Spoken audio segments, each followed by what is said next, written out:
Good evening, my dear friends.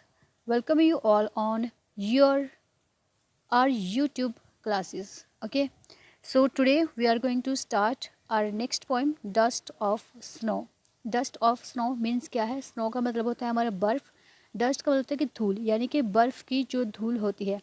बहुत बार आप लोगों ने देखा होगा कि कई बार जो है विजिटर्स होते हैं वो माउंटेन वगैरह पे जाते हैं और बहुत जो जो बर्फ़ होती है उसको हाथ में लेकर के ना उसके गोले वगैरह बना करके फेंकते हैं एक दूसरे पे। तो उधर ही आप लोगों ने देखा होगा कि कई सारी मूवीज़ में भी दिखाते हैं कि ऊपर से जो बर्फ़ है वो गिरती रहती है। ठीक है, जैसे सर्दियों में हमारी जो ओस है, जिस तरीके से जो सर्दियों में कई बार आप लोगों ने देखा होगा कि साइड साइड में बर्फ़ सी गिरी रहती है। ठीक है, तो सेम वही चीज़ है डस्ट ऑफ स्नो, यानी कि जो बर्फ़ की धूल। So in this poem The poet says, the way a crow shook down on me.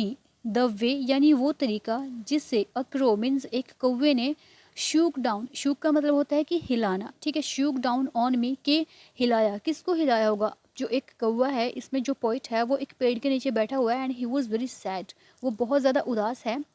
Okay, and वो सोचता है कि आज का जो डे है उसका वो इस उदासी में ही चला जाएगा। He is not happy and he is thinking about something else. Okay, he is lost in his imagination, वो अपनी इमेजिनेशन में खोया हुआ है। सडनली क्या होता है कि तभी एक कौवा है आकर के पेड़ पर बैठता है और वो पेड़ की टहनी जैसे ही वो बैठता है उसके ऊपर तो पेड़ है जो वो हिलता है। ठीक है, इमेजिन करके देखो कि जैसे कोई वायर होती है, कोई टहनी होती है, उस पर अगर कोई कोई कौवा वगैरह कोई भी पक्षी आकर के बैठता है वो हल्के से मूव करती है। ठीक है, और जैसे ही वो मूव करती है तो हवा के चलने से या किसी भी चीज़ की वजह से क्या होता है कि कई बार अगर पानी की बूंदें हो हमारे पेड़ के ऊपर तो वो हमारे ऊपर टप टप करके गिरना शुरू हो जाती हैं। तो सेम चीज़ इसके साथ हुई है, शूक डाउन ऑन मी, कि उस पेड़ की टहनी को उसने हिलाया। द डस्ट ऑफ स्नो, और जो स्नो यानी कि जो बर्फ़ की धूल थी, फ्रॉम अ हेमलॉक ट्री, और जो हेमलॉक ट्री था, ठीक है, वो किस पेड़ पर बैठा था? हेमलॉक ट्री पर बैठा था। हेमलॉक जो ट्री होता है वो एक पॉइजनस प्लांट होता है। ठीक है, जिसके जो छोटे छोटे से उसके ऊपर छोटे छोटे से लीव्स होते हैं और उस पर है जो वाइट कलर के फ्लावर आते हैं। ठीक है, यानी कि जो हेमलॉक ट्री है वो अच्छा नहीं समझा जाता, एक पॉइजनस है। पॉइजनस मतलब एक नेगेटिव चीज़ है। सेम हमारे पास जो क्रो है वो भी क्या है? नेगेटिविटी को शो करता है। ठीक है, ये अच्छा भी नहीं गाता है। ठीक है, तो इस तरीके से जो लोग हैं इसको क्या मानते हैं? एक नेगेटिव फॉर्म में इसको लेकर के जाते हैं। बट जो पोइट है वो क्या कहता है कि एक दिन वो उदास बैठा हुआ था। ठीक है, और तभी क्या होता है कि कौवा आकर के बैठ जाता है हेमलॉक ट्री पर। हेमलॉक ट्री पर बैठते ही वो क्या करता है? उसको हिलाता है पोइट के ऊपर, और तभी क्या है? थोड़ी सी जो डस्ट होती है स्नो की वो पोइट के ऊपर गिर जाती है। Clear?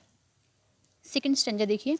He has given my heart a change of mood. He has given my heart, कि उसने मेरे जो हार्ट है, मेरा जो दिल था वो अब तक इतना परेशान था, वो वेरी अपसेट, बहुत ज़्यादा अपसेट था जो हमारा पोइट है। लेकिन अभी क्या होता है कि पोइट का जो हार्ट है वो एकदम से चेंज हो जाता है। उनका जो मूड है, उनकी जो मतलब वो अभी उदास बैठे हुए थे, किसी से बात करने का दिल नहीं था, कुछ करने का दिल नहीं था। ठीक है, तो उनका जो मूड है वो चेंज हो जाता है एकदम से। ठीक है, सैड से हैप्पी में चेंज कर दिया जाता है। And saved some part of a day I had reviewed. ठीक है, और उन्होंने सेव्ड सम पार्ट, कि मेरे जो कुछ पार्ट को बचा लिया। कौन से पार्ट को? ऑफ अ डे, एक दिन के पार्ट को, आई हैड रिव्यूड। देखो आप लोग खुद सोच के देखो कि जब कभी आप लोग उदास होते हो तो आपका कुछ भी करने का दिल नहीं करता है, सिर्फ ऐसा होता है कि मैं बिल्कुल अलोन बैठा रहूं, कोई मेरे से बात ना करे, कोई मेरे पास ना आए। ठीक है, तो उस उदासी में आप ना तो कोई काम करते हो और ना ही आप किसी भी चीज़ को पसंद करते हो।